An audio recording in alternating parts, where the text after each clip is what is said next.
If you think of deep sea bottom trawling, there are several dimensions. One is obvious.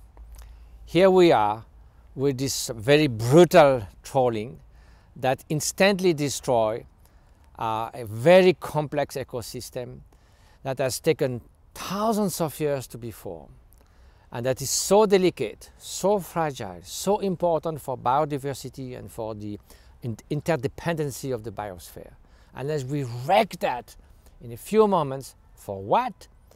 Basically for rich countries, simply because we have to use those big boats. It doesn't help at all to relieve even that much of the poverty that affects 1.5 billion people on Earth. Is simply a question of base economic materialism. And so if we think in the bigger perspective and how the biosphere is going to be affected, we know now that at the current pace of disparition of the species, by 2050, we would have lost 30% of all species on Earth. So we may keep the DNA of a few rare mammals, the Siberian tiger or something, but we are going to do nothing.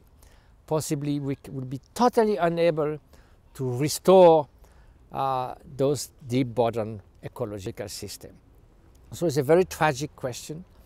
And this is really only seeing the short term.